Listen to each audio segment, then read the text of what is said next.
ചുമക്കുന്ന കർത്താവിൻ്റെ അതിപരിശുദ്ധ നാമം ഇന്ന് രാവിലെ ഇവിടെ വാഴ്ത്തപ്പെടുമാറാകട്ടെ. ഭൂലോകത്തുള്ള വിശുദ്ധന്മാരെ ഞങ്ങൾ ഓർക്കുന്നു. സത്യത്തിലും ആത്മാവിലും ആരാധിക്കുന്ന എല്ലാ ദൈവമക്കൾക്കായി സ്തോത്രം.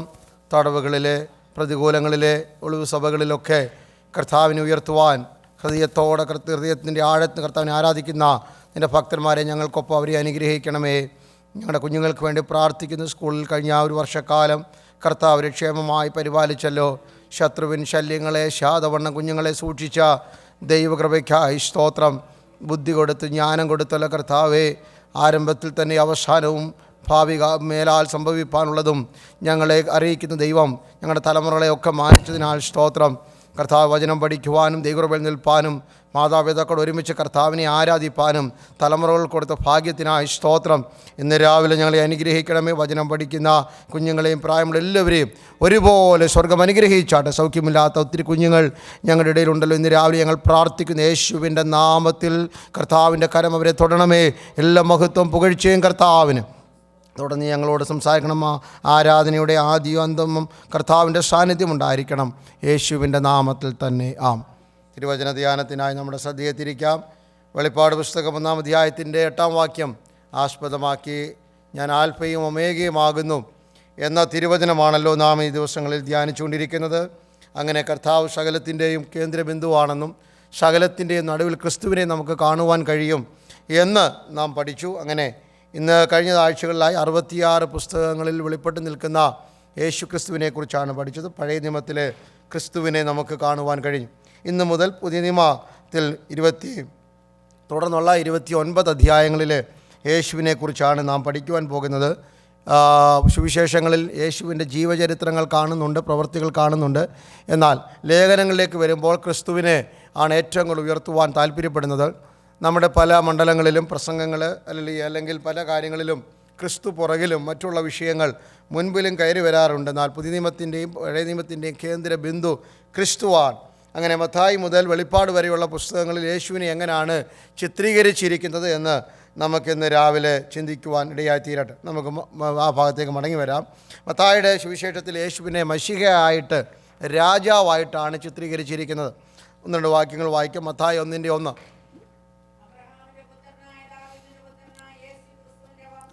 ഈ പുസ്തകം തുടങ്ങുന്നത് തന്നെ ഒരു ജീനിയോളജിയാണ്. യഹൂദന്മാർക്ക് ഇഷ്ടമുള്ളതായിരുന്നു ജീനിയോളജി. അതുകൊണ്ടാണ് 1 ദിനവൃത്താന്തം 1 മുതൽ 7 വരെയുള്ള അധ്യായങ്ങളും പിന്നെ യോശുവയുടെ പുസ്തകത്തിൽ ഒക്കെ കാണുന്നതാണ് വംശാവലി. അങ്ങനെ പുതിയ നിയമത്തിലെ ഈ പുസ്തകത്തിലും എടുത്തു പറയുന്ന 1-ാം അധ്യായം മുഴുവൻ യേശുവിൻ്റെ വംശാവലിയാണ്. അബ്രഹാമിൻ്റെ പുത്രനായ ദാവീദിൻ്റെ പുത്രനായ യേശു ക്രിസ്തുവിൻ്റെ വംശാവലി. യേശു ഒരു മശിഹ ആയി രാജാവായി ജനിക്കണമെന്നുള്ളതായിരുന്നു അവിടുത്തത്. അതേ സമയത്ത് തന്നെ മശിഹയായി പിറക്കുന്നവൻ യഹൂദന്മാരുടെ രാജാവുമായിരിക്കും എന്നൊരു ചിന്ത അല്ലെങ്കിൽ അവരുടെ ഇടയിലുണ്ടായിരുന്നു. അതുകൊണ്ടാണ് യേശുവിനെ കാണുവാനായി, അല്ലെങ്കിൽ യേശു എന്ന ശിശു ജനിച്ചു എന്ന ഒരു നക്ഷത്ര മുഖാന്തരം ഒരു അത്ഭുത ശിശു ജനിച്ചിരിക്കുന്നുവെന്ന് വെളിപ്പാട് കിട്ടിയ വിദ്വാൻമാർ ഹെരോദാവിൻ്റെ കൊട്ടാരത്തിൽ വന്ന് ആദ്യമേ ചോദിക്കുന്ന ചോദ്യം ഇതാണ്: യഹൂദന്മാരുടെ രാജാവായി പിറന്നവൻ എവിടെ? മത്തായി 2:2 വാക്യത്തിൽ അങ്ങനെയാണ് ചോദിക്കുന്നത്. ഇനി മത്തായി 2:15 വാക്യത്തിൽ യേശു ദൈവപുത്രനാണെന്ന് അവിടെ പറയുന്നുണ്ട്. മത്തായി 2:15. ആ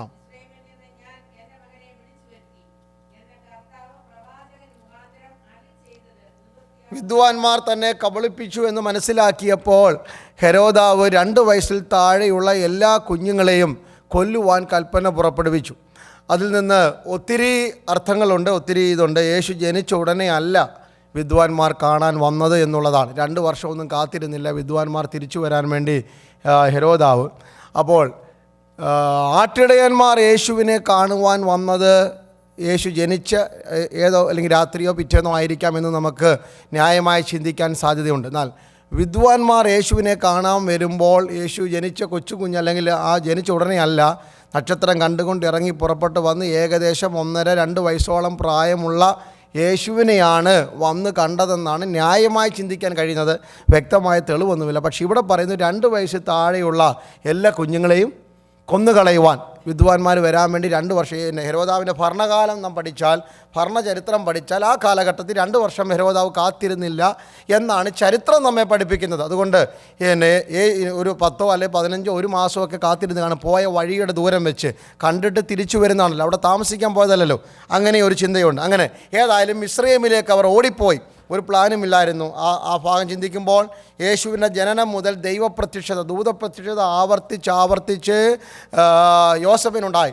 മറിയെ വേണ്ട എന്ന് പറയുമ്പോൾ അന്ന് രാത്രി ദൂതൻ പ്രത്യക്ഷനായിട്ട് നിൻ്റെ ഭാര്യയായ മറിയെ ചേർത്ത് കൊള്ളുവാൻ മടിക്കേണ്ട, അവളിൽ ഉൽപ്പാദിതമായിരിക്കുന്നത് ദൈവത്തിൻ്റെ ആത്മാവിനാലാണെന്ന് പറഞ്ഞ് 1ാമത്തെ പ്രത്യക്ഷത ഉണ്ടാകുന്നു. അത് കഴിഞ്ഞ് ഇവിടെ ഒരു സ്വപ്നത്തിൽ പ്രത്യക്ഷനായിട്ട് ഹെരോദാവ് കൊല്ലുവാൻ നോക്കുന്നതുകൊണ്ട് കുഞ്ഞിനെ എടുത്തുകൊണ്ട് പോകാമെന്ന് പറഞ്ഞു. അങ്ങനെ മിസ്രയീമിൽ പോയി പാർക്കുന്നു, നസറേത്തിൽ പാർക്കുന്നു. ഹെരോദാവ് മരിച്ചു പോയെന്ന് പറഞ്ഞ് ദൂതപ്രത്യക്ഷത. അങ്ങനെ തിരിച്ചു വന്ന് ഇങ്ങോട്ട് മടങ്ങി വരുന്ന കാഴ്ചകളുമുണ്ട്. അങ്ങനെ ദൂതൻ പ്രത്യക്ഷപ്പെട്ട് പിന്നെ യോസഫിനെ ഓരോ കാര്യങ്ങൾ ഉറപ്പിക്കുന്നുണ്ട്. അങ്ങനെ എൻ്റെ മകനെ മിസ്രയീമിൽ നിന്ന് ഞാൻ വിളിച്ചു വരുത്തി എന്ന പ്രവചന നിവൃത്തിയാകേണ്ടതിന് യേശു മിസ്രയീമിൽ പോയി പാർത്തു. ഒന്നും കൂടി ആഴത്തിൽ ചിന്തിച്ചു കഴിഞ്ഞാൽ ഇസ്രയേൽ മക്കൾ മിസ്രയീമിൽ പോയി പാർത്തതിൻ്റെ പൂർത്തീകരണം പ്രാപിക്കുവാനാണ് തിരുവചന വചനം നാം വ്യാഖ്യാനിക്കുമ്പോൾ യേശുവും മിസ്രയീമിൽ പോയിട്ട് തൻ്റെ ജനത്തിൻ്റെ കഷ്ടത ഞാൻ കണ്ടു എന്ന പഴയ നിയമ പ്രമാണത്തെ പുതിയ നിയമ പ്രമാണമായിട്ട് ബന്ധിക്കേണ്ടതിന് യേശുവും മിസ്രയീമിൽ പോയി പാർത്തു എന്നുള്ള വചനം അവിടെ നിവൃത്തിയാകുകയാണ്. അങ്ങനെ മത്തായി യേശുവിനെ രാജാവായിട്ടും ദൈവപുത്രനായിട്ടും മശിഹയായിട്ടും രാജവംശത്തിൽ പിറക്കുന്നവനായിട്ടും ഒക്കെ കാണുന്നുണ്ട്. അതേ സമയത്ത് തന്നെ യേശുവാണ് മണവാളനെന്ന് മത്തായിയുടെ ഓരോ അധ്യായത്തിലും ഉണ്ട്. ഞാൻ ജനറലായിട്ടുള്ള കാര്യങ്ങൾ പറയുന്നത് മാത്രമേ ഉള്ളൂ. യേശുവാണ് വെളിപ്പെടുവാൻ പോകുന്ന ആത്മമണവാളനായ ക്രിസ്തു. മത്തായി 9:15 വാക്യം.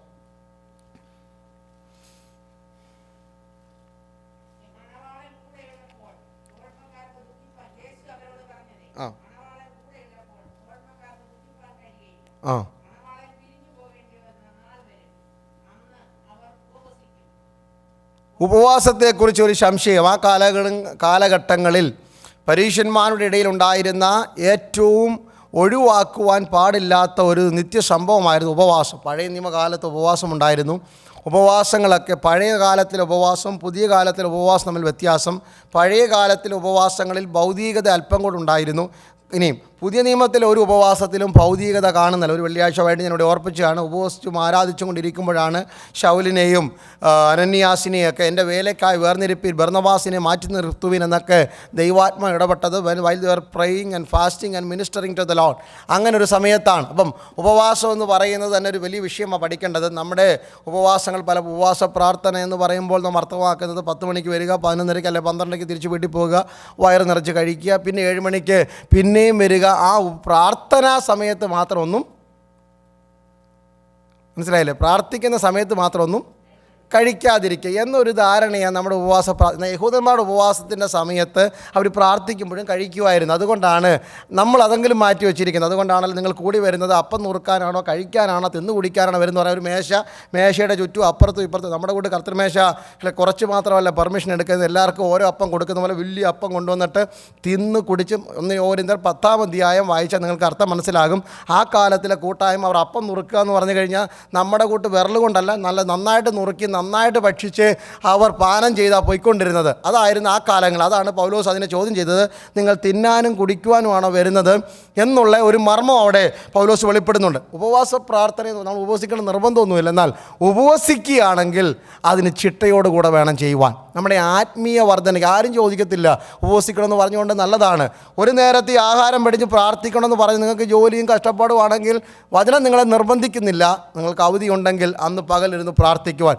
അടുക്കളയിൽ കയറാത്തതായിരിക്കണം ഉപവാസ പ്രാർത്ഥന.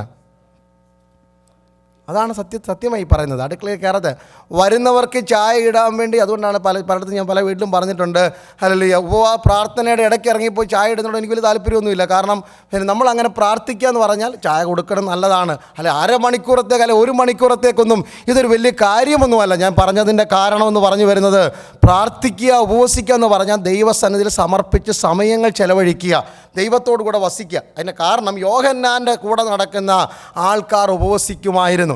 യോഹന്നാൻ്റെ ഭക്ഷണം തന്നെ വെട്ടുക്കിളിയും അത് 2 ദിവസം വേണ്ടാന്ന് വെക്കുന്ന വലിയ പാടൊന്നുമില്ല. നമ്മൾ കഴിക്കുന്ന ആഹാരം പലതും നമുക്ക് വേണ്ടാന്ന് വെക്കാൻ ബുദ്ധിമുട്ടുള്ളതാണ്. യോഹന്നാൻ്റെ ശിഷ്യന്മാർ ഉപവസിക്കുമായിരുന്നു. ശിഷ്യന്മാരിൽ പലരും യേശുവിൻ്റെ കൂടെ വന്നപ്പോൾ, എനിക്ക് പറയുന്ന അർത്ഥം നിങ്ങൾ തെറ്റിദ്ധരിക്കല്ലേ, ആ ശിഷ്യന്മാരിൽ പലരും യേശുവിൻ്റെ കൂടെ വന്നപ്പോൾ ഇപ്പോൾ അവരെന്ത് ചെയ്യുന്നില്ല?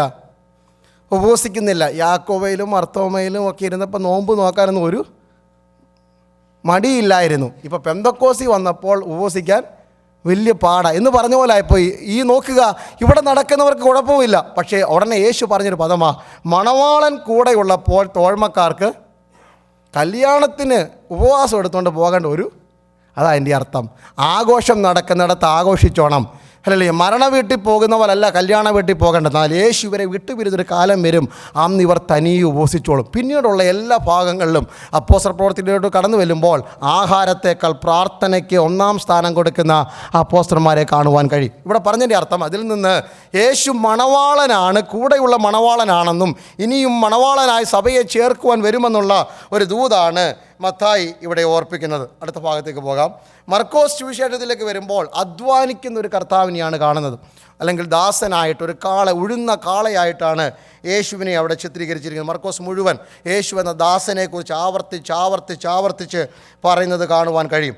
അതുപോലെ തന്നെ ദൈവത്തിൻ്റെ വിശുദ്ധനാണ് യേശു എന്ന വിശുദ്ധനെ അവിടെ അവതരിപ്പിക്കുന്നുണ്ട്. മർക്കോസ് 1:24.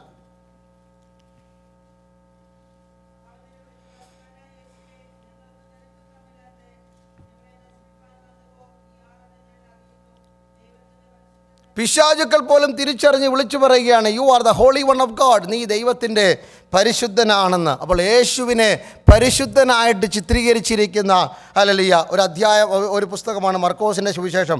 അവിടെ തന്നെ ഞാൻ ആദ്യമേ ഓർപ്പിച്ച പോലെ ദാസൻ, യേശു എന്ന ദാസൻ എന്ന ആവർത്തിച്ചുള്ള ഒരു ചിന്ത നമുക്കവിടെ കാണുവാൻ കഴിയും. വായിക്കാം മർക്കോസ് 10:45.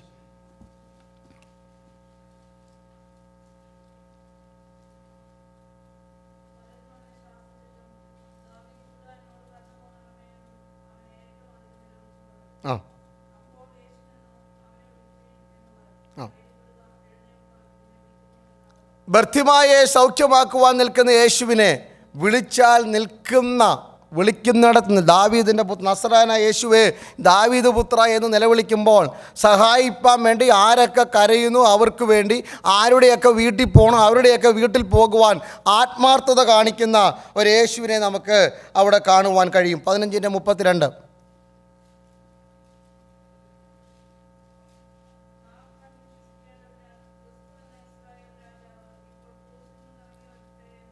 ക്രൂശീകരണ സമയത്ത് എല്ലാവരും വിളിച്ചു പറയുന്നത് ക്രിസ്തു എന്ന ഇസ്രയേലിൻ്റെ രാജാവ്, he is the king of Israel എന്നും മർക്കോസിൽ അവിടെ കാണുന്നുണ്ട്.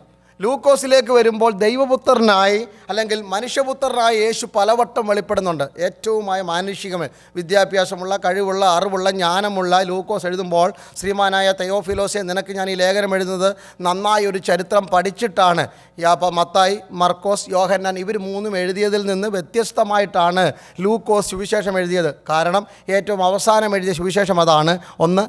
2, അതിൻ്റെ കാരണം ഈ മറ്റു 3 സുവിശേഷങ്ങളും പഠിച്ചിട്ട് അതിലില്ലാത്ത കാര്യങ്ങൾ ഉൾപ്പെടുത്തിയാണ് ഇത് എഴുതിയത്. 4. ലൂക്കോസ് ഈ ചരിത്രമായിട്ട് തന്നെയാണ് എഴുതുന്നത്. പരിശുദ്ധാത്മ നിയോഗത്തിലാണെങ്കിലും വസ്തുനിഷ്ഠമായ പല കാര്യങ്ങളും പോയി കണ്ടും ആൾക്കാരോട് സംസാരിച്ചുമാണ് ഈ എഴുതുന്നത് എന്ന് അതിൻ്റെ 1-ാം വാക്യത്തിൽ പറയുന്നുണ്ട്. ലൂക്കോസ് 1:1 വായിച്ചാട്ട്.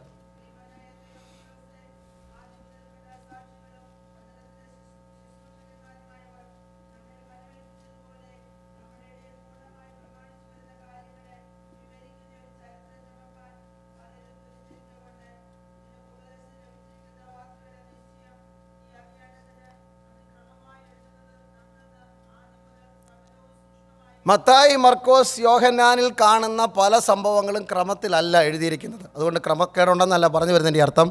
ആത്മവിവരിച്ചെന്ന ലൂക്കോസിൻ്റെ സുവിശേഷം വായിച്ചു കഴിഞ്ഞാൽ യേശുവിൻ്റെ ജനനം മുതൽ മരണം വരെയുള്ള കാര്യങ്ങൾ ഓർഡറിലാണ് എഴുതിയിരിക്കുന്നത്. ഡേറ്റുകൾ വെച്ച് പഠിച്ചാൽ, മാസങ്ങൾ വെച്ച് പഠിച്ചാൽ ഓർഡറിലാണ്. മറ്റു പലതും പല ഭാഗങ്ങളും മുൻപും പിൻപും നടന്നതായിട്ട് ഡേറ്റുകൾ തമ്മിൽ വ്യത്യാസമുണ്ട്. ലൂക്കോസിൻ്റെ സുവിശേഷത്തിലാണ് അവിടെ എഴുതിയിരിക്കുന്നത്, പഠിച്ചെഴുതിയിരിക്കുന്നതാണ്.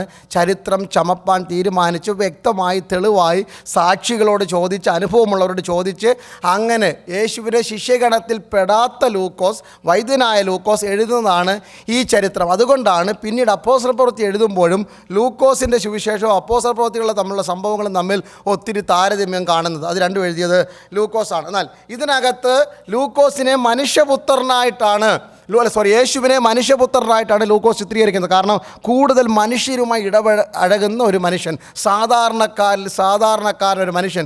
യേശുവിൻ്റെ വാക്കുകളും അങ്ങനെ തന്നെ യേശു പറഞ്ഞതായിട്ട് എഴുതിയിട്ടുണ്ട്. ലൂക്കോസ് 19:10 സഖായിയുടെ വീട്ടിൽ നിന്നുകൊണ്ട് യേശു പറയുന്നൊരു പദമുണ്ട്, കാണാതെ പോയതിനെ തിരഞ്ഞുരക്ഷിപ്പാനല്ലോ മനുഷ്യപുത്രൻ വന്നത് എന്ന് യേശു അവിടെ പറയുന്നുണ്ട്. ഒന്നും കൂടെ വായിക്കാം. ലൂക്കോസ് 1:69 ഇസ്രയേലിൻ്റെ ആശ്വാസത്തിന് വേണ്ടിയാണ് യേശു ഇറങ്ങി വന്നതെന്ന് പറയുന്നുണ്ട്, അല്ലെങ്കിൽ ഒരു കൊമ്പായിട്ട്.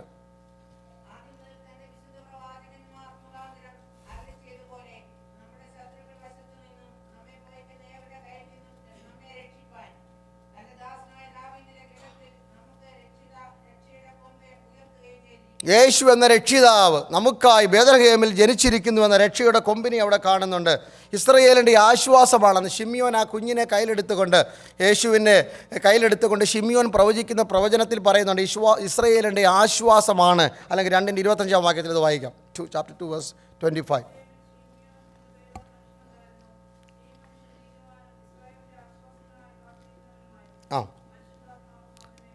അവിടെ അടുത്ത വാക്യം പറയുന്നു, യേശുവിനെ കയ്യിലെടുത്തുകൊണ്ട് വരുന്നു, ഇപ്പോൾ നാഥാ എന്നെ അനുഗ്രഹത്തോടെ വിട്ടയക്കണം, അല്ലെ സമാധാനത്തോടെ വിട്ടയക്കണം.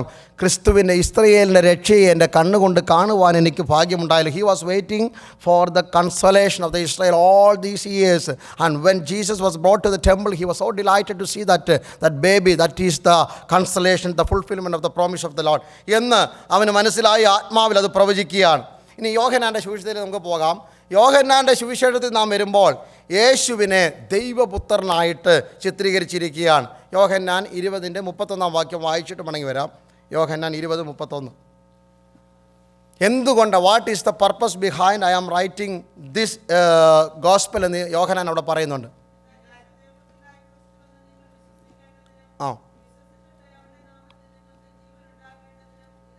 യേശുവിൻ്റെ ഉയർത്തെഴുന്നേൽപ്പിന് ശേഷം he has done so many miracles.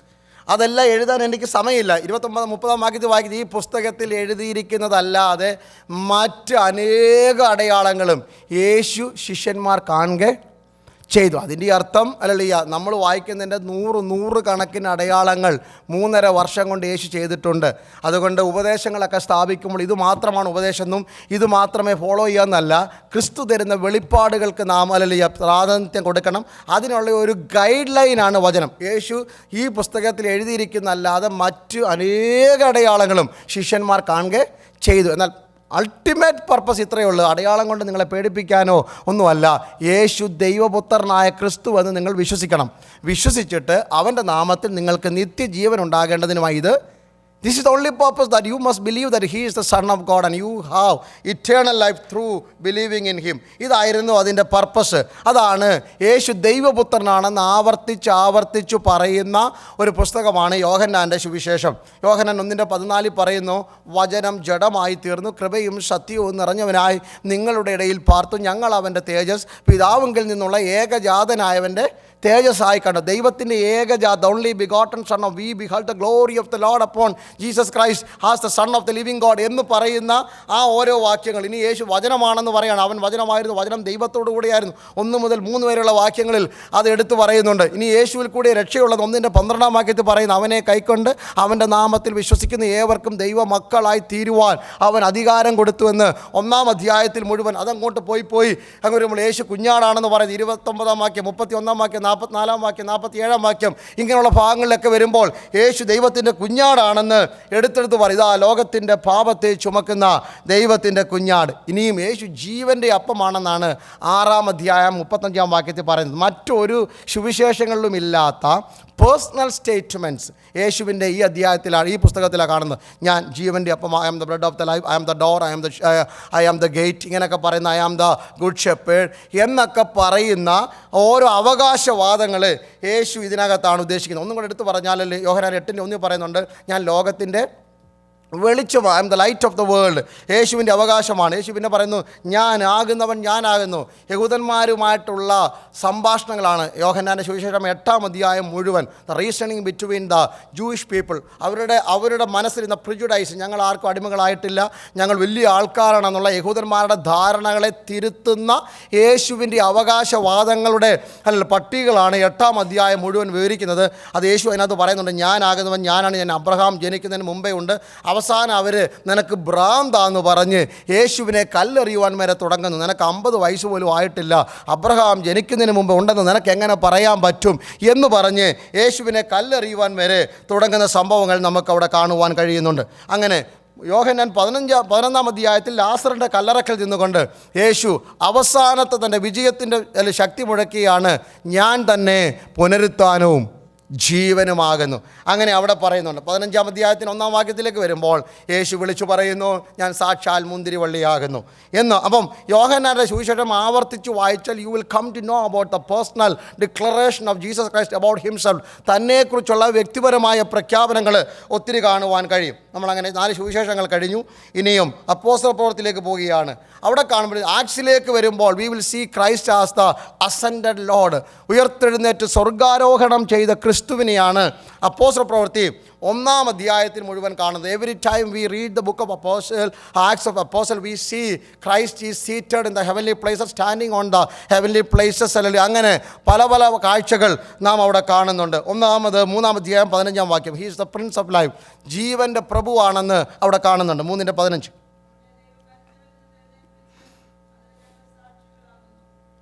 ആ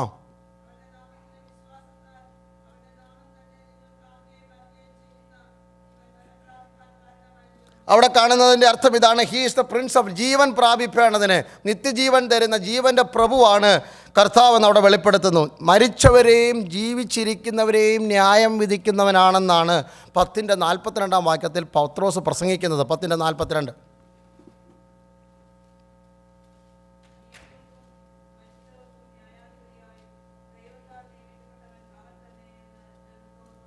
ഇവിടെ പറയുന്നു, ജീവിച്ചിരിക്കുന്നവർക്കും മരിച്ചവർക്കും അവൻ ആരാണ്? ന്യായാധിപതിയാണ്. He is the judge for the living and the dead. Just one, അവനാണ് അല്ലല്ലേ നീതിയുള്ള കർത്താവ്. അല്ലെ 7:52 വാക്യത്തിൽ സ്തേഫാനോസിൻ്റെ പ്രസംഗമാണ്. 7:52.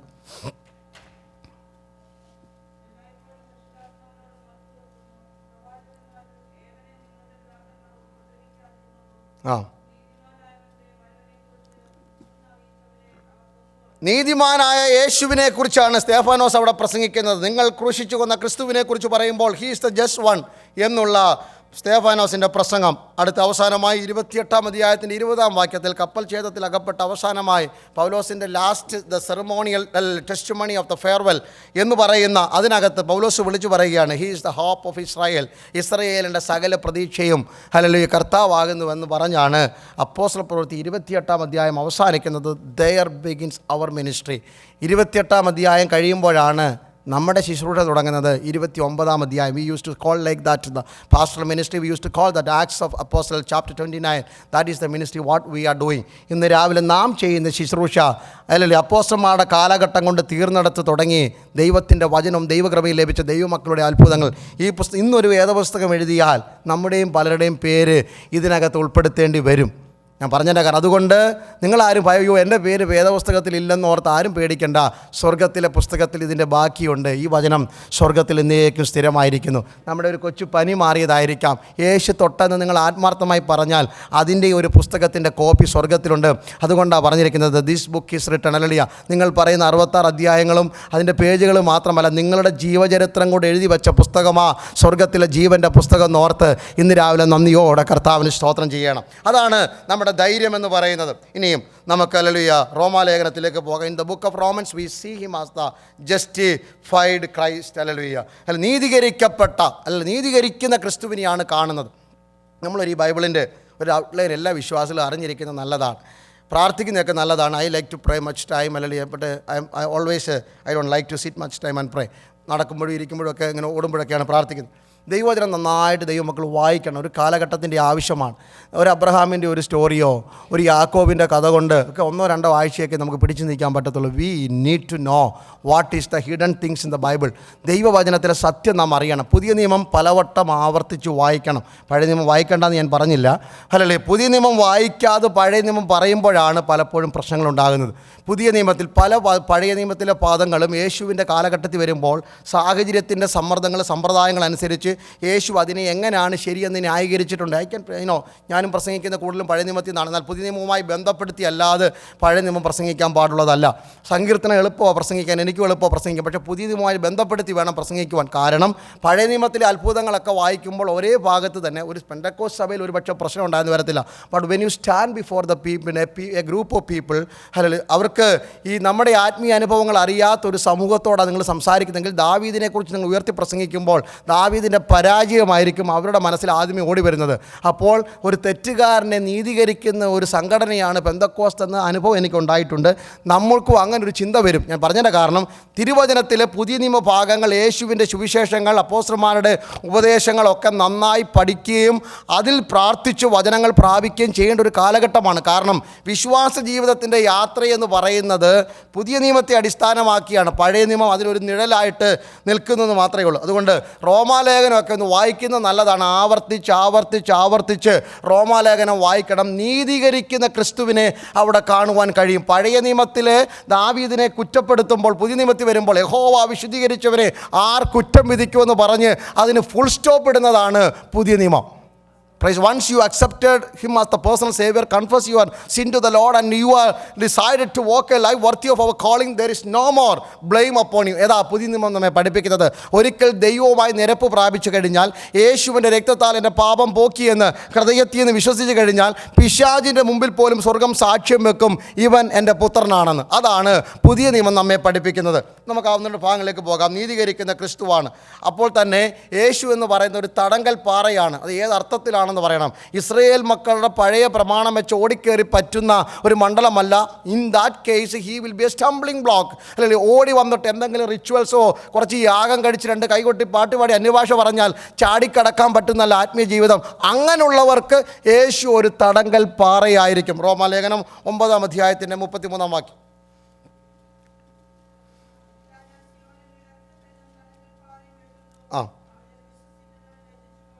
അവനിൽ വിശ്വസിക്കുന്നവൻ ലജ്ജിച്ചു പോകത്തില്ല. അല്ലാത്തവർ എന്ത് ചെയ്യും? അവരെ തട്ടിക്കഴിഞ്ഞാൽ അവർ ധൂളിയായി പോകും. They will crushed into powder എന്നാണ് പറയുന്നത്. അപ്പം ദൈവം വെച്ചിരിക്കുന്ന തടസ്സങ്ങൾ, if I try to break the barrage which God has set before me, I can be saved or I can be crushed. ഒന്നെങ്കിൽ ഞാൻ രക്ഷപ്പെടും. എങ്ങനെ? വിശ്വസിച്ചാൽ. അവനിൽ വിശ്വസിക്കുന്ന ഒരുവനും ലജ്ജിച്ചു പോകത്തില്ല എന്നുള്ളതാണ് റോമാലേഖനത്തിലെ ഹല്ലേലൂയ ഒന്നാമത്തെ ചിന്ത. രണ്ടാമത്, സകല ജനത്തെയും വിടുവിക്കുന്ന. നമുക്ക് റോമാലേഖനം എന്നൊക്കെ പറയുമ്പോൾ ആകെ ഒരു സന്തോഷമുള്ള ഒറ്റ വാക്യമുള്ള ഏതാ? റോമർ 8:28. ദൈവത്തെ സ്നേഹിക്കുന്നവർക്ക്, നിർണയപ്രകാരം വിളിക്കപ്പെട്ടവർക്ക് സകലവും നന്മയ്ക്കായി കൂടി വ്യാപരിക്കുന്നു. അതുണ്ടെങ്കിൽ ഒരാഴ്ച പ്രസംഗിക്കാനും പറ്റും, നിങ്ങളെല്ലാം സന്തോഷിക്കും. പക്ഷേ അതിൻ്റെ മേളിലുള്ള വാക്യങ്ങളും താഴെയുള്ളവങ്ങളും വായിച്ചു കഴിഞ്ഞാൽ എല്ലാവരും സ്തോത്രം പറഞ്ഞ് അവിടെ ഇരിക്കുകയും ചെയ്യും. അടുത്ത വാക്യം വായിക്കാം. റോമർ 11:26.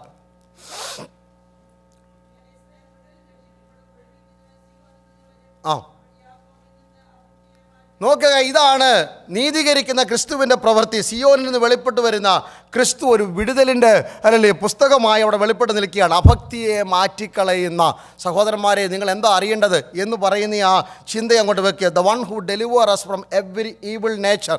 സകല അഭക്തിയും ഇടിവിച്ചു മാറ്റുന്ന ഒരു പദമാണ്. അല്ല, അപ്പോൾ പഴയ നിയമം വേണ്ടെന്ന് ഞാൻ പറഞ്ഞില്ല, തെറ്റിദ്ധരിക്കുന്ന ആളെന്നൊന്നും ചോദിക്കരുത്. പഴയ നിയമത്തിൽ ഞാൻ പഴയ നിയമത്തിൽ ഇന്നും പ്രസംഗിക്കാൻ പോകുന്നത്. പഴയ നിയമം വേണ്ടെന്നല്ല പറഞ്ഞത്, പഴയ നിയമത്തിൽ പ്രസംഗിക്കണം. അപ്പോൾ തെറ്റിദ്ധാരണ ഉണ്ടാക്കത്തക്കവണ്ണം യാക്കോബിനെ കുറിച്ചും അല്ലെങ്കിൽ അവരുടെ if you take the personal life of every old testament saints നമുക്ക് ഫോളോ ചെയ്യാൻ പറ്റത്തില്ല. Am right? പല ഭക്തന്മാരുടെ വ്യക്തിപരമായ ജീവിതം എടുത്തു കഴിഞ്ഞാൽ ഈ യഹൂദയുടെയും യാക്കോബിൻ്റെയും ഏശാവിൻ്റെയും ഒക്കെ ജീവിതം എടുത്ത് ഒക്കെ, പക്ഷേ അവരിൽ കൂടെ ദൈവം പ്രവർത്തിച്ച വിധങ്ങളാണ് നമ്മൾ മാതൃകയായിട്ട് എടുക്കുന്നത്. അത് മാത്രം ഓർത്താൽ മതി. അതുപോലെ തന്നെ പുതിയ നിയമത്തിലേക്ക് വരുമ്പോൾ എങ്ങനെയാണ് ട്രാൻസ്ഫോർമേഷൻ എന്നുള്ളത് നമുക്ക് അവിടെ കാണുവാൻ കഴിയും. റോമാലേഖനം 12-ാം അധ്യായത്തിലാണ് രൂപാന്തരത്തിൻ്റെ, വിളിക്കപ്പെട്ടവർ എങ്ങനെയായിരിക്കണം എന്നുള്ളത്. 12-ാം അധ്യായം കാണാതെ പഠിച്ചു കഴിഞ്ഞാൽ പ്രശ്നം തീർന്നു നമ്മുടെ. വായിക്കേണ്ടതല്ല വലളിയ. അതുകൊണ്ട് മനസ്സ് ബുദ്ധിക്ക് രൂപാന്തരപ്പെടുക, ഹൗ വി ഷുഡ് ബി എന്ന് ഓരോ വാക്യങ്ങളും അവിടെ വിളിച്ചു പറയുന്നുണ്ട്. റോമർ 15:14-12 നേരത്തെ ഞാൻ പറഞ്ഞ പദം ഒരിക്കൽ കൂടി ആവർത്തിക്കുന്നു. മരിച്ചവരെയും ജീവനുള്ളവരെയും ഒരുപോലെ ന്യായം വിധിക്കുന്ന കർത്താവാണ് എന്ന് അവിടെ പറയുന്നുണ്ട്. 15:12 വായിക്കാം. ഇശായിയുടെ വേരും വംശവും യേശുവാണെന്ന് പറഞ്ഞ് അവിടെ റോമാലേഖനം പറയുകയാണ്.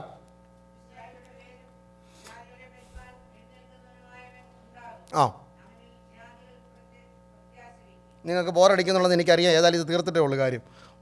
കൊരിന്ത്യർ ലേഖനം 1-2 അധ്യായങ്ങളിലേക്ക് വരുമ്പോൾ അവസാനത്തെ ആദമിലേക്ക് നമുക്ക് പോകാം, ഒടുക്കത്തെ ആദം. അപ്പോൾ നിങ്ങളൊന്ന് ആലോചിച്ചു, ഈ ബൈബിൾ കോളേജിലൊക്കെ പഠിക്കുന്നവരെ സമ്മതിച്ചു കൊടുക്കണം.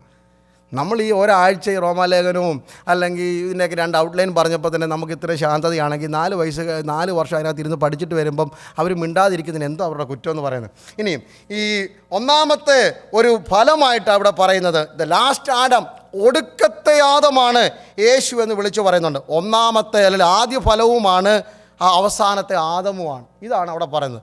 ആദ്യ ഫലം ക്രിസ്തു, അതുപോലെ തന്നെ ഒടുക്കത്തെ ആദമായ. നോക്കാം, 1 കൊരിന്ത്യർ 15:23 വാക്യം. 15:23 വാക്യവും 1 കൊരിന്ത്യർ 15:45 വാക്യം. ആദ്യ ഫലം ക്രിസ്തു. അപ്പോൾ ആദ്യ ഫലം, he is the first fruit of everything. നമ്മൾ കഴിഞ്ഞ ആഴ്ച വായിച്ചു, മരിച്ചവരിൽ നിന്നുള്ള ആദ്യ ഫലമാണ് ക്രിസ്തു. പുനരുത്ഥാനം ചെയ്തവനാണ് ക്രിസ്തു. സകലത്തിൻ്റെയും ആദ്യ ഫലമാണ് ക്രിസ്തു. എല്ലാറ്റിൻ്റെയും മുമ്പനാണ്, സഹോദരന്മാർക്ക് മുമ്പനാണ്. അപ്പോൾ ഒടുക്കത്തെ ആദമായിട്ടാണ് യേശുവിനെ 45 വാക്യത്തിൽ പറയുന്നത്. 45 വാക്യം. ഒന്നാം മനുഷ്യനെ ആദം ജീവനുള്ള ദേഹിയായി തീർന്നു.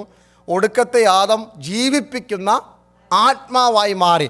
ഒന്നാമത്തെ മനുഷ്യൻ മരത്തിന് പുറകിൽ ഒളിച്ചപ്പോൾ ഒടുക്കത്തെ ആദം മരത്തിൻ്റെ മുകളിൽ തൂങ്ങപ്പെടുവാൻ തയ്യാറായി മാറി. പാപം ചെയ്തപ്പോൾ സമ്മതിക്കുവാൻ തയ്യാറില്ലാതെ we can see the first Adam hiding behind the tree, but the last Adam was ready to hang on the tree. അതാണ് നമുക്കവിടെ കാണുവാൻ കഴിയുന്നത്. അത് നമ്മൾ വ്യത്യാസം. ഒരുവൻ ഒളിച്ചിരിക്കുമ്പോൾ അടുത്തവൻ പരസ്യ കോലമായി, പത്രോസിൻ്റെ ഭാഷയെ പറഞ്ഞാൽ അവൻ കുരിശിൽ കയറിയെന്നാണ്. He was ready to climb on the tree. ആരും അവനെ ക്രൂശിച്ചതല്ല, ക്രൂശിലേക്ക് നടന്ന് കയറത്തക്കവണ്ണം സമർപ്പണമുള്ളവനായിരുന്നു.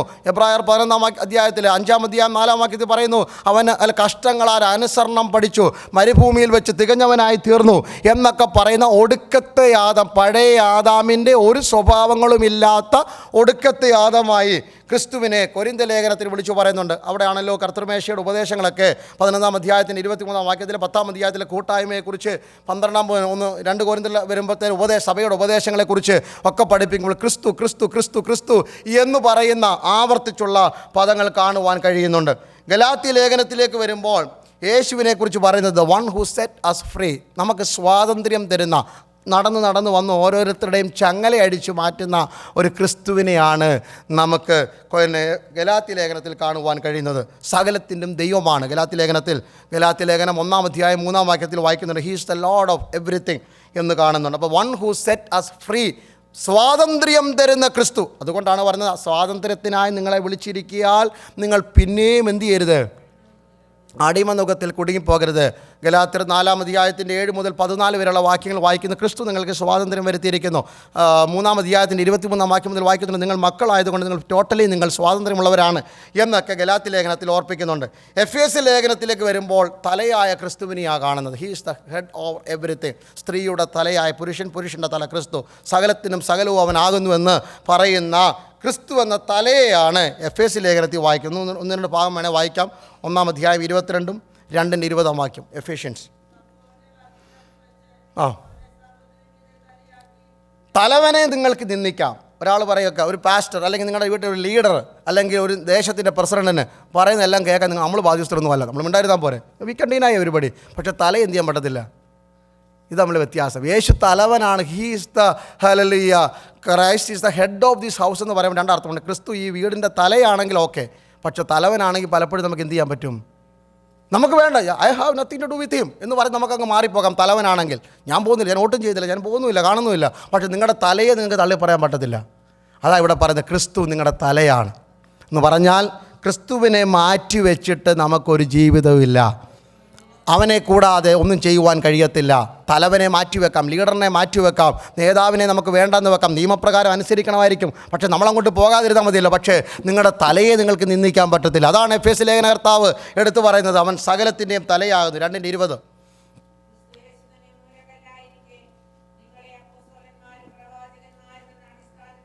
ആ ആ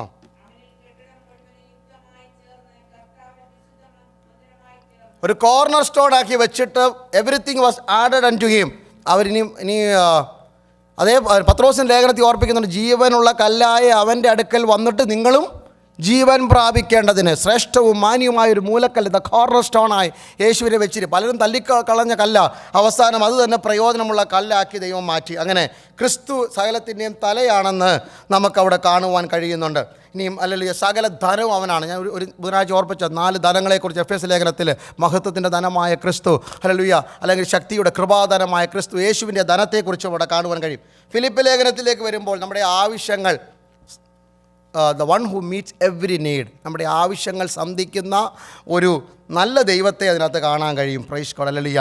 എല്ലാ ആവശ്യങ്ങളും അത് നോക്കി ഫിലിപ്പ് ലേഖനം 4 അധ്യായം വായിച്ചു കഴിഞ്ഞാൽ നമുക്കതിനകത്ത് കാണാൻ കഴിയും. 1-ാം അധ്യായത്തിലേക്ക് വരുമ്പോൾ ഒരു ക്രിസ്ത്യാനിയുടെ ജീവിതത്തിൽ എനിക്ക് ജീവിക്കുന്ന ക്രിസ്തു, മരിക്കുന്ന ലാഭം. അപ്പം നമ്മുടെ ആവശ്യങ്ങൾ, ജീവനും മരണവും ക്രിസ്തുവിൻ്റെ അധികാരത്തിലാണെന്ന് വെളിപ്പെട്ടിട്ട് പൗലോസ് തന്നെ പറയുകയാണ്, എന്ത് ചെയ്യണമെന്ന് എനിക്ക് തന്നെ ഇപ്പോൾ അറിയത്തില്ല. ഈ 2 ലാഭമായി കഴിഞ്ഞാൽ ഏത് തുടങ്ങണമെന്ന് അറിയത്തില്ല, ഏത് കോഴ്സ് എടുക്കണം എന്നറിയത്തില്ല, അതിന് പോയാലും പ്രയോജനം, ഇതിന് പോയാലും പ്രയോജനം. അവസാനം പൗലോസ് ഒരു കാര്യത്തിലെത്തി, ജീവിച്ചിരുന്നാലും ലാഭമാണ്, മരിച്ചാലും 2 നാൾ ഞാൻ ഞരങ്ങുന്നു. പിന്നെ ഇച്ചിരൂടെ ഒന്ന് കമ്പയർ ചെയ്ത് കഴിഞ്ഞാൽ വിട്ടുപിരിഞ്ഞ് കർത്താവിനോട് കൂടെ ഇരിക്കുന്നതാണ് അത്യുത്തമം, നല്ലത്. Far better to be with Christ than living on this world. എന്നാൽ ഞാൻ ജീവനോടെ ഇരുന്ന് വേലയ്ക്ക് പ്രയോജനം ഉണ്ടാകുകയാണെങ്കിൽ അതും നല്ലതാണെന്ന് ഞാൻ, ഇങ്ങനെയൊക്കെ പൗലോസ് പറയുന്നതിന് ലാഭങ്ങളുടെ കണക്കാണ് ഫിലിപ്പ് ലേഖനത്തിൽ നാം കാണുന്നത്. 2-ാം അധ്യായത്തിൽ വരുമ്പോൾ പാറ്റേൺ ഓഫ് ക്രിസ്ത്യൻ ലൈഫ്, ക്രിസ്തീയ ജീവിതത്തിൻ്റെ ചിട്ട എങ്ങനെ ആയിരിക്കും. അവൻ ദൈവസ്വരൂപത്തിലിരിക്കെ ദൈവത്തോടുള്ള സമത്വം മുറുകെ പിടിക്കാതെ ദാസരൂപമെടുത്ത് വേഷത്തിൽ മനുഷ്യനായി തന്നെത്താൻ വിളങ്ങി അനുസരണമുള്ളവനായി തീർന്ന ക്രിസ്തുവിലുള്ള അതേ the same attitude and mind should be upon you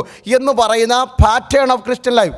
3-ാം അധ്യായത്തിലേക്ക് വരുമ്പോൾ പറയുന്നു, നഷ്ടപ്പെടുത്തിയതൊന്നും. ആദ്യ അധ്യായത്തിൽ പൗലോസ് പറയുന്നു കുറേയൊക്കെ ഞാൻ നഷ്ടമെന്ന് വെച്ചു. പക്ഷേ 3-ാം അധ്യായത്തിൽ the price of Christian life, ക്രിസ്തീയ ജീവിതത്തിൻ്റെ വില, റിവാർഡ് കാണാൻ കഴിയും. അല്ലെങ്കിൽ ഒന്ന് ഞാൻ അറിയുന്നു, ഞാൻ പിൻപിനുള്ളതിനെ മറന്നുകൊണ്ട് ഓടുമ്പോൾ മുമ്പിലുള്ളേക്ക് പരമവിളിയുടെ ലാക്കിലേക്ക് ഞാൻ വിരുദ്ധനായി ഓടിത്തുടങ്ങുമ്പോൾ എനിക്ക് അറിയത്തില്ലായിരുന്നു. പക്ഷേ ഓടാൻ തുടങ്ങിയപ്പോൾ ഒരു കാര്യം എനിക്ക് മനസ്സിലായി, നഷ്ടങ്ങളൊന്നും പ്രശ്നമല്ല, ദൈവം എനിക്ക് പ്രതിഫലം മുന്നിൽ വെച്ചിട്ടുണ്ട്. അങ്ങനെ അതിൻ്റെ വില എന്താണെന്ന് മനസ്സിലാക്കുന്ന 3-ാം അധ്യായം. 4-ാം അധ്യായത്തിലേക്ക് വരുമ്പോൾ the power of the Christian life, ക്രിസ്ത്യ ജീവിതത്തിൻ്റെ ശക്തി എന്താണെന്നാണ് ഫിലിപ്പ് ലേഖനം 4-ാം അധ്യായത്തിൽ പറയുന്നത്. 4-ന്റെ 13-ാം വാക്യത്തിൽ പറയുന്നത്, എന്നെ ശക്തനാക്കുന്നതിന് മുഖാന്തരം ഞാൻ സകലത്തിനും മതിയാകുന്നു. 4-ന്റെ 19-ാം വാക്യത്തിൽ പറയുന്നു, എൻ്റെ ദൈവമോ നിങ്ങളുടെ ബുദ്ധിമുട്ടൊക്കെയും മഹത്വത്തോടെ തൻ്റെ ധനത്തിനൊത്തവണ്ണം ക്രിസ്തുയേശുവിൽ പൂർണ്ണമായി തീർത്തു തരും. എല്ലാം തരുന്ന ദൈവം. 4-ാം അധ്യായത്തിൻ്റെ 1, 2, 3, 4, 5, 6, 7 വാക്യങ്ങൾ വായിക്കുമ്പോൾ എപ്പോഴും സന്തോഷിപ്പിൻ, അല്ലെങ്കിൽ സന്തോഷിപ്പിൻ. പിന്നെ ഞാൻ നിങ്ങളോട് പറയുന്നു, നിങ്ങളുടെ സൗമ്യത സകല മനുഷ്യരും അറിയട്ടെ, കർത്താവ് ഒരുവൻ അടുത്തിരിക്കുന്നു എന്നൊക്കെ പറയും. ഒന്നിനെക്കുറിച്ചും വിചാരപ്പെടാം. 6-ാം വാക്യം, നിങ്ങളുടെ പ്രാർത്ഥനയാൽ അപേക്ഷയാൽ സ്തോത്രത്തോടെ നിങ്ങളുടെ ആവശ്യങ്ങൾ ദൈവത്തോട് അറിയിക്കട്ടെ. 7-ാം വാക്യത്തിൽ പറയുന്നത്, ബുദ്ധിയെ കവിയുന്ന സമാധാനം തരുന്ന ദൈവമാണ്. 8-ാം വാക്യത്തിൽ, കനമായത്, സത്യമായത്, നീതിയായത്, ന്യായമായത്, സൽകീർത്തിയായത് ഇവയൊക്കെ ധ്യാനിച്ചു കൊള്ളുക എന്ന് പറഞ്ഞ് നിങ്ങളുടെ ആവശ്യങ്ങൾ ഏതൊക്കെയാണെങ്കിലും അത് സന്തോഷത്തോടെ ചെയ്തു തരുന്ന ഒരു ക്രിസ്തുവിനെയാണ് ഫിലിപ്പ് ലേഖനത്തിൽ കാണുന്നത്. കൊലോസ്യ ലേഖനത്തിലേക്ക് വരുമ്പോൾ സകലവും, അല്ലെങ്കിൽ സകലത്തിൻ്റെയും, he's the perfection of everything, സകലത്തിൻ്റെയും പൂർണ്ണതയാണ്. ഇതിന് ഫിനിഷ് ചെയ്യാൻ വേണ്ടി ഞാൻ റഷ് ചെയ്യുന്നത്. സകലത്തിൻ്റെയും പൂർണ്ണതയാണ് ക്രിസ്തു എന്നാണ് കൊലോസ്യ ലേഖനത്തിൽ നാം കാണുന്നത്. He's the image of the invisible God. ഇനിയും 1-2 തെസ്സലോനിയയിലേക്ക് വരുമ്പോൾ ദ സൂൺ കമ്മിങ് കിങ്, കർത്താവിൻ്റെ വരവിനെക്കുറിച്ച് എടുത്തു പറയുന്നുണ്ട്. 1-2 തെസ്സലോനിക്കയിൽ കർത്താവ് താൻ ഗംഭീരനാഥത്തോട് വരുന്നതും അങ്ങനെയുള്ള കാര്യങ്ങളൊക്കെ തെസ്സലോനിയയിലാണ് വിളിച്ചു പറയുന്നത്. 1-2 തിമത്യോസിലേക്ക് വരുമ്പോൾ he's the mediator between God and men, ദൈവത്തിനും മനുഷ്യർക്കുമിടയിലുള്ള മധ്യസ്ഥനായിട്ടാണ് തിമത്യോസ്. നിങ്ങൾക്ക് അല്ലെങ്കിൽ അതിൻ്റെ വിശദീകരിച്ചുള്ള ദ ബൈബിൾ റെഫറൻസസ് വേണമെങ്കിൽ എന്നോട് ചോദിച്ചാൽ ഞാൻ ഇതിൻ്റെ കോപ്പി തരുന്നതായിരിക്കും. ഇനിയും അടുത്ത തീത്തോസിലേക്ക് വരുമ്പോൾ ഹീസ് ദ ബ്ലസ്സഡ് ഹോപ്പ്, അനുഗ്രഹിക്കപ്പെട്ട ഭാഗ്യകരമായ പ്രത്യാശയാണ് തീത്തോസിൻ്റെ ലേഖനത്തിൽ നാം ഇതിനെക്കുറിച്ച് കാണുന്നത്. ഫിലോമോൻ ഒറ്റ അധ്യായം മാത്രമേ ഉള്ളൂ.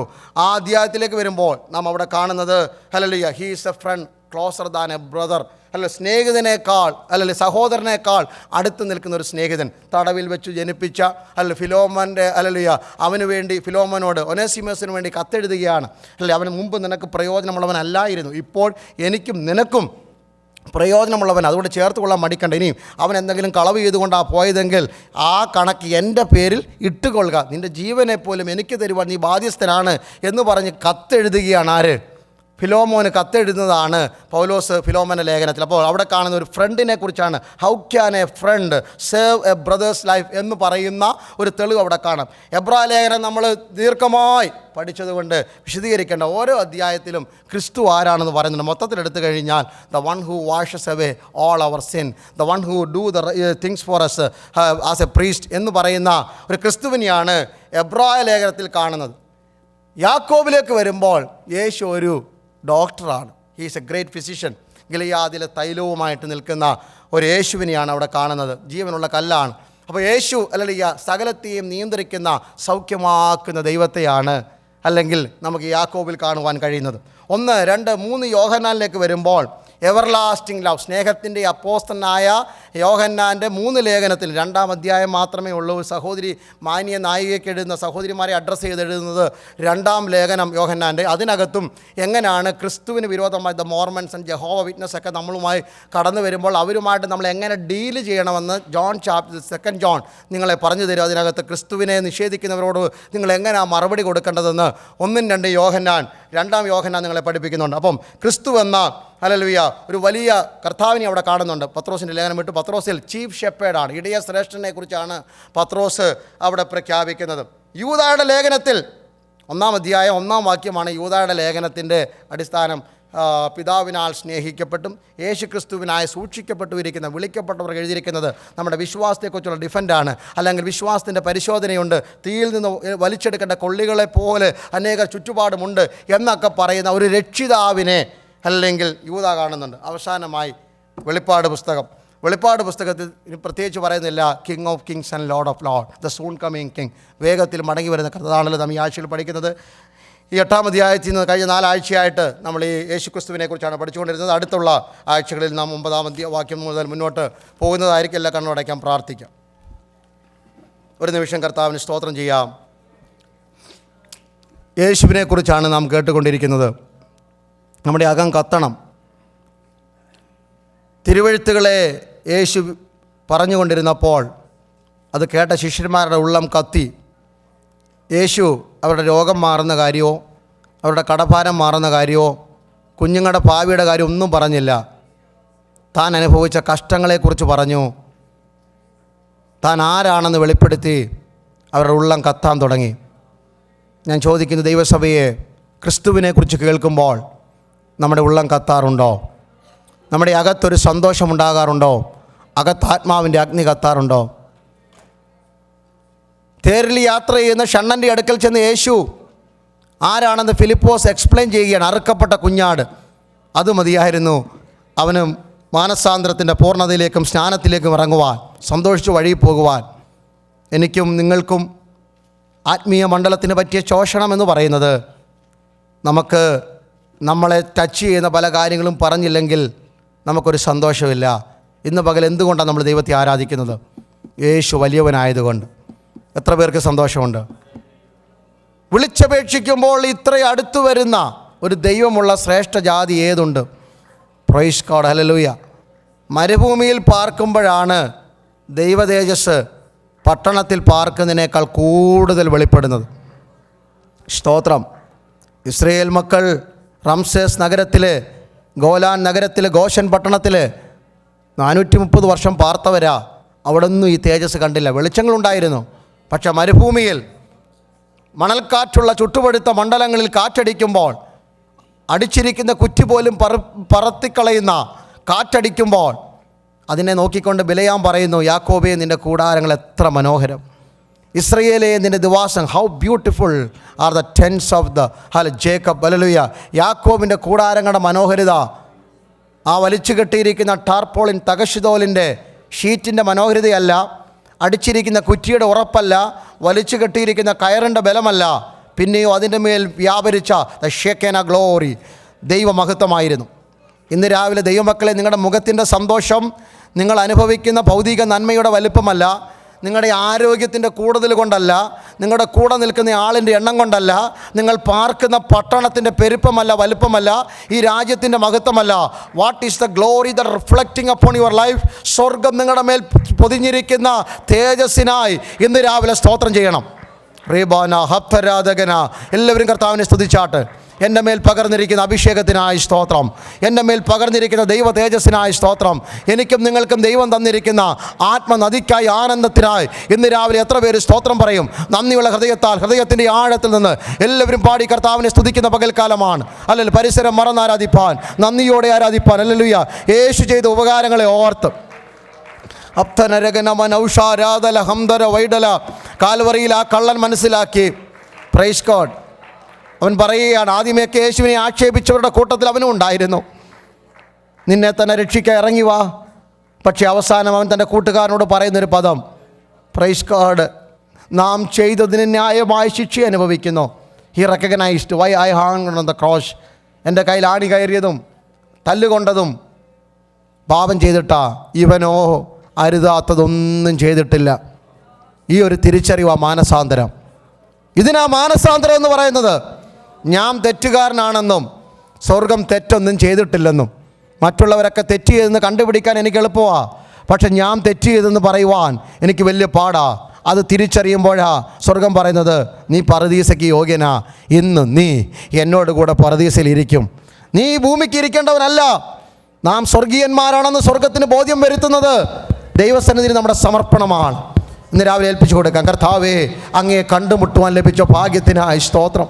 യേശു എൻ്റെ വീട്ടിൽ, യേശു എൻ്റെ വീട്ടിൽ, യേശു എൻ്റെ കുഞ്ഞുങ്ങളുടെ ഹൃദയത്തിൽ, യേശു ഞങ്ങളുടെ ആലയത്തിനകത്ത് ഇന്ന് രാവിലെ നടക്കുന്നതിനായി 7 നക്ഷത്രം വലങ്കായിൽ പിടിച്ചുകൊണ്ട് സഭയുടെ നടുവിൽ കൂടി നടക്കുന്ന ആത്മനാഥനെ ആത്മദൃഷ്ടിയാൽ കാണുവാൻ ഇന്ന് പകൽ എത്ര പേർക്ക് സഹായിക്കും? ജുമന രഗഡബല ഹസ്തുരാദികല നാം ആരാധിക്കാൻ പോകുകയാണ്. ഇന്ന് പ്രസംഗിച്ചെന്ന് വരത്തില്ല. ഹല്ലേലൂയ. ഇന്ന് യൂത്ത് വർഷിപ്പ് കണ്ടെന്ന് വരത്തില്ല. ഹല്ലേലൂയ. എല്ലാവരും ചേർന്നുള്ള ആരാധനയാ. ഒരുപക്ഷെ ഈ പാട്ട് അവസാനം വരെ അങ്ങ് പോയാലും ഇന്ന് രാവിലെ ഇവിടെ ആത്മാവിൻ്റെ അഗ്നി കത്തണം. എത്ര പേർ ആഗ്രഹിക്കുന്നു? Hallelujah. I want to see that fire of the Lord. ഇന്ന് രാവിലെ ആത്മാവിൻ്റെ അഗ്നി ജുമനരഗന ബല ഹംദര ദൽക്കടഗന ഹസ്തരാദഗന റൈബല ബത്തുര വൈഡര ധനാസിയ. യേശുവിൻ്റെ നാമത്തിൽ let that fire, hallelujah, come upon thy people. ഇന്ന് രാവിലെ അതിനുവേണ്ടി പ്രാർത്ഥിച്ചാട്ട്. ഇന്ന് രാവിലെ പ്രാർത്ഥിച്ചാട്ട്. കർത്താവേ, തീ എൻ്റെ മേൽ ഇറങ്ങണമേ. അശുദ്ധമായത് വെന്തു പോകുന്ന ആത്മാവിൽ കത്തേണ്ടതിനെ ഇരട്ടി ബലത്തോടെ കത്തിക്കുന്ന ഒരു പുതിയ വെളിപ്പാട് ഞങ്ങൾക്ക് തരണം. റീബാര ഹസ്തരാദഗന. Praise the Lord. ആരാധന അനുഗ്രഹത്തിനായി സഹോദരിമാരൊരാളും സഹോദരന്മാരൊരാളും ശബ്ദമുയർത്തി പ്രാർത്ഥിച്ചാൽ. Thank you Jesus.